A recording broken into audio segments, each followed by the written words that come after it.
అందరికీ నమస్కారం అండి. క్రోధినామ సంవత్సర శుభాభినందనలు.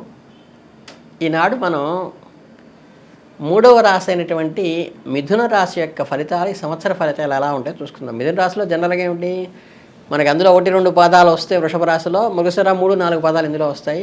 ఆరుద్ర 1-4 పాదాలు ఉంటాయి. పునర్వసు 1-2-3 పాదాలు. వీళ్ళు ఈ మిథున రాశికి సంబంధించిన వాళ్ళు. వీళ్ళకి ఈ సంవత్సరం ఆదాయం చూసుకుంటే 5 ఉంది, వ్యయం చూసుకున్న 5 ఉంది. కనుక ఆదాయ విధాలు ఈక్వల్గా ఉన్నాయి, ఆర్థికంగా ఇబ్బంది ఏం లేదు.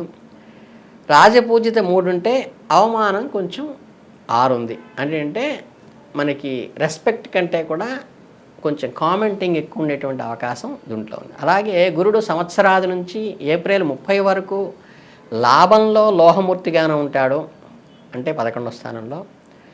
అలాగే తర్వాత మీకు అక్కడి నుంచి వ్యయంలోకి వెళ్తాడు, 12వ స్థానానికి వెళ్తారు, అక్కడ లోహమూర్తిగా ఉంటారు. తర్వాత శని సంవత్సరం అంతా కూడా భాగ్యంలో సువర్ణమూర్తిగా ఉండటం అనేది జరుగుతుంది ఈ రాశి వాళ్ళకి.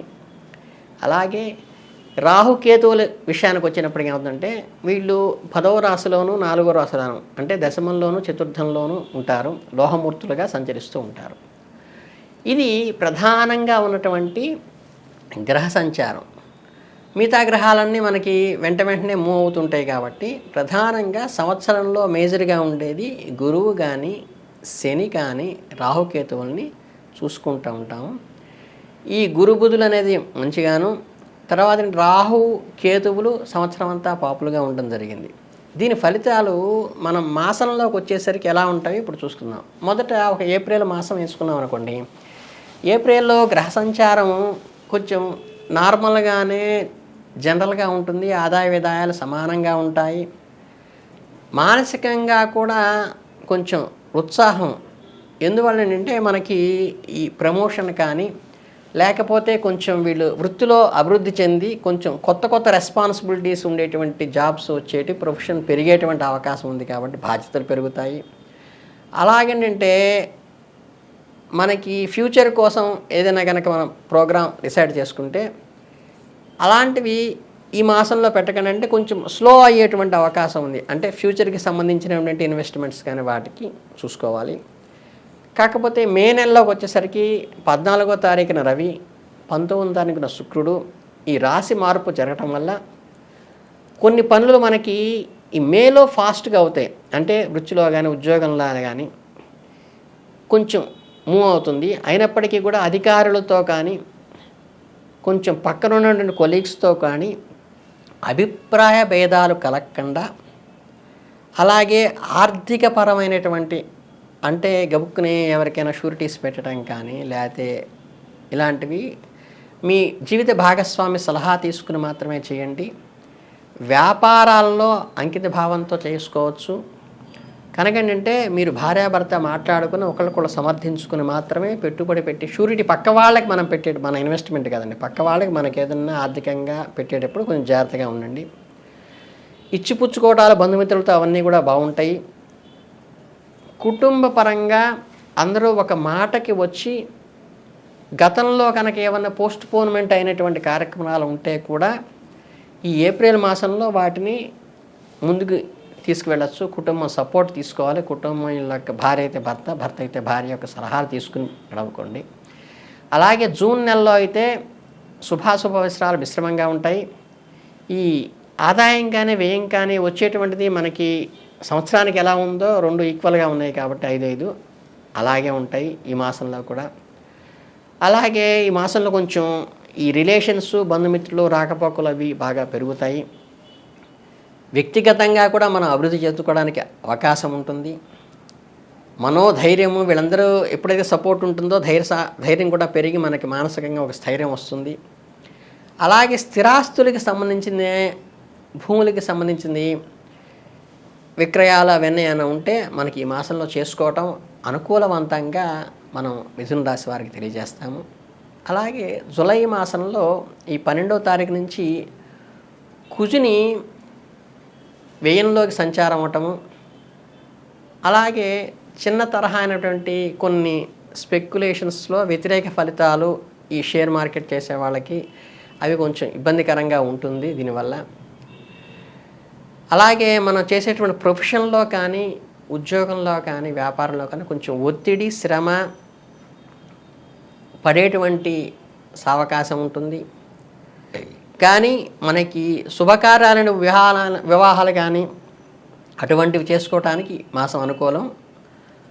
శ్రమ ఎక్కువ ఉంటుంది ఉద్యోగపరంగా అయితే. అలాగే ఆగస్టు మాసంలో ఏంటంటే 16వ తేదీన రవి మార్పు చెందుతుంది. కొంత ఉత్సాహం వస్తుంది మీకు. చేపట్టిన పనులు కొంచెం ఆలస్యంగా అయినా సరే ఫుల్ఫిల్ అవుతాయి. అధికారుల సపోర్ట్ కూడా ఈ మాసంలో పెరుగుతుంది. కాకపోతే ఏంటంటే కొత్త సబ్జెక్ట్ అలాట్ కావటం కానీ, కొత్తగా బదిలీ కావటం కానీ, లేకపోతే ఎక్కువ ఈ ప్రయాణాలు చేసేవలసి రావటం వల్ల కొంచెం ఉత్కృష్టం అనేది కలగడానికి ఆస్కారం ఉంటుంది. ఇక నెక్స్ట్ మాసమైనటువంటి సెప్టెంబర్లో ముందు 15 రోజులు కొంచెం ఉత్సాహంగానే ఉన్నప్పటికీ ఈ తర్వాత 16వ తారీఖు నుంచి వచ్చేసిందంటే కొంచెం డిస్ప్యూటెడ్గా ఉండేటువంటి వాతావరణం వస్తుంది. అలాగే వాహనాలతో కానీ యంత్రాలతో కానీ కొంచెం ఇబ్బందికరమైన విషయాలు ఉంటాయి. కాబట్టి యంత్రాలతో కానీ వాహనాలతో కానీ పెట్టేటువంటి ఖర్చుల విషయంలో కానీ ఈ పోటీ తత్వంలో వచ్చేటువంటి వాటికి కొంచెం దూరంగా ఉంటూ, వాహనాలతో జాగ్రత్తగా ఉంటూ, మనం ఏదన్నా పేమెంట్స్ చేసేటప్పుడు కూడా కొంచెం ఆచితూచి చెల్లింపులు చేసుకోగలిగితే తీసుకోవాల్సిన జాగ్రత్త అయితే సూచన మాత్రంగా చెప్పవలసిన అవసరం ఉంది. అలాగే అక్టోబర్ మాసంలో గ్రహ సంచారము ఓవరాల్గా కొంత వ్యతిరేక ఫలితాలను ఇచ్చేట్టుగా ఉంది. తర్వాత మన కింద పనిచేసేటువంటి సబార్డినేట్స్ వల్ల కూడా కొంచెం ఇబ్బందికరమైన పరిస్థితులు ఈ మాసంలో వచ్చేటువంటి అవకాశం ఉంది. కాబట్టి కొంచెం అప్రమత్తత, ప్రాధాన్యత, వాళ్ళు చేసే పనులు గమనించుకుంటూ, వాళ్ళు మాటలు విని కాకుండా మనం స్వయంగా చూసుకుని ముందడుగు వేయటం ఎంతైనా మంచిది.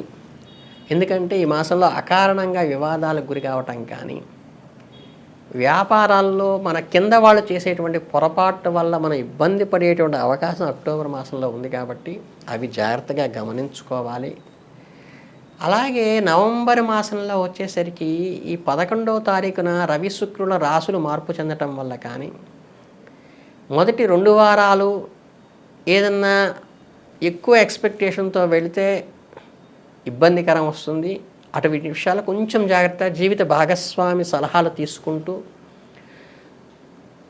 ఈ భాగస్వామితో మన అంతఃకలహాలు కనుక నివారించుకుంటూ, ఈ పని ఒత్తిడిలో ఆవిడ సపోర్టుతో కానీ ఆయన సపోర్టుతో కానీ కొంచెం మనోధైర్యాన్ని పెంచుకుని మీరు ముందుకు వెళ్ళాల్సిన అవసరం ఈ మాసంలో ఉంది.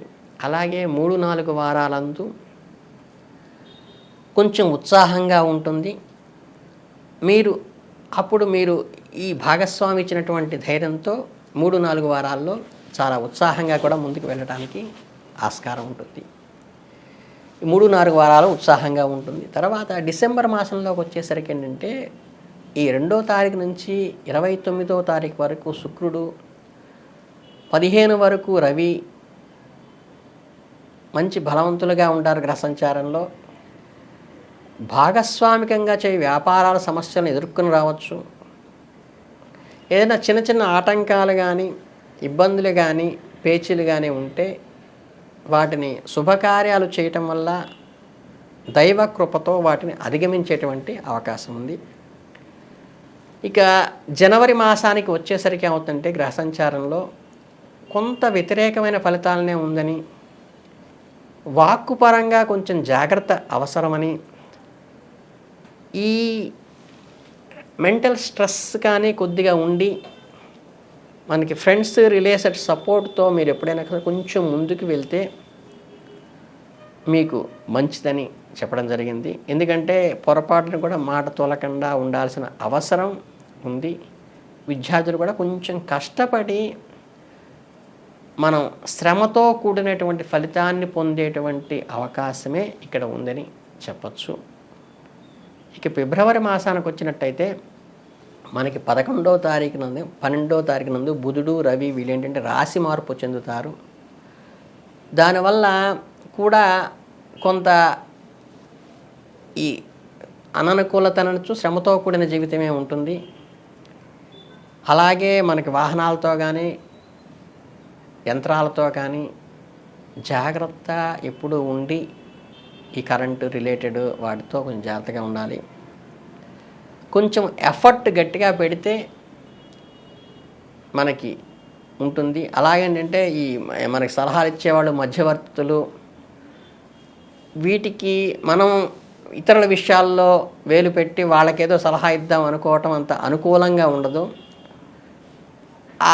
వాళ్ళ సంప్రదింపుల మధ్యలో మనం చేయటం వల్ల మనం ఇబ్బందుల్లో ఇరుక్కునేటువంటి అవకాశం. ఇతర విషయాల్లో తలదూర్చబాకండి. అలాగే మార్చిన వచ్చేసేంటి రవి మార్పు చిన్న తరహా ప్రయోజనాలు వంటివి జరుగుతాయి. శుభాశుభాలు కూడా మిశ్రమంగా ఉంటాయి మార్చినలు కూడా. కుటుంబం పరంగా మాత్రం మీరు జీవిత భాగస్వామి సపోర్ట్ తీసుకుని ఆవిడ సలహా మేరకు నడిస్తే మీకు మంచిది. ఇతర ఎంజాయ్మెంట్స్ కానీ విందు వినోదాల్లో పాల్గొనడం కానీ లేకపోతే శుభకార్యాల వరకు బాగున్నాయి. కానీ ఇతరుల విషయాల్లో అంతకుముందు ఏంటంటే మనకి ఇతర విషయాల సలహాలు మనం పాటించదన్నాం. ఇక్కడ మాత్రం ఈ 2 నెలలు ఇతరుల విషయాల్లో మీరు తలదూర్చడం చాలా మంచిది కాదు. జీవిత భాగస్వామి సపోర్ట్ మీకు చాలా అవసరము. అలాగే ఈ రాశిలో ప్రధానంగా ఉన్నటువంటి మృగశిర నక్షత్రం వాళ్ళకి సంవత్సరం అంతా కూడా గురుడు కొంచెం పాపిగా ఉండటము, జూలైలో రాహు శుభుడుగాను, శనికేతుల సంవత్సరం అంతా శుభులుగా ఉంటారు. శనికేతు ఇద్దరు శుభులుగా ఉంటారు. జూలై నుండి సంవత్సర అంతం వరకు కూడా కుజుడి యొక్క ప్రతికూలం, అంటే ఈ యంత్రాలతోనూ కానీ ఈ కరెంటు విషయాల్లో కానీ వీటితో కొంచెం జాగ్రత్తగా ఉండి సంయమనం పాటించాలి. వీళ్ళకి కుజుడు అననుకూలంగా ఉండటం వల్ల సుబ్రహ్మణ్య ఆరాధన కానీ కుజ జపం కానీ చేసుకోవటం, అలాగే నవగ్రహ జపం చేసుకోవటం కూడా, ఇవన్నీ ఏంటో ఎవరికి వేలు ఇచ్చి చేయించడం కాకుండా మీకు మీరుగా చేసుకుంటేనే మంచిది. ఎప్పుడు కూడా భగవంతురాలను తీసుకుని మీరు చేసుకోండి. అలా చేసుకోండి. ఈ ఓవరాల్గా ఏంటంటే ఈ మిథున రాశి వాళ్ళకి మనం పక్క వాళ్ళ వ్యవహారాల్లో తలదూర్చకుండా కుటుంబం భాగస్వామి సపోర్టుతో మనం చాలా వరకు మన దైవానుగ్రహంతో ముందుకు వెళితే ఈ ఇటుపక్క ఆదాయ వ్యయాలు ఈక్వల్గా ఉన్నాయి, అవమానం ఒకటే ఇబ్బందికరంగా ఉంది. కాబట్టి పక్క వాళ్ళ విషయాల్లో వేలు పెట్టకుండా మనం జాగ్రత్తగా వెళితే మనకి చాలా ప్రశస్తంగా ఉండి ఉన్నతమైనటువంటి శుభకార్యాలు చేసుకునే అవకాశం ఈ సంవత్సరంలో ఉంది. కాబట్టి మీరందరూ ఇవి చిన్న చిన్న సూచనలు గమనించుకుని ముందుకు వెళ్ళి వృద్ధిలోకి రావాలని మనస్ఫూర్తిగా కోరుకుంటున్నాను. ధన్యవాదాలు.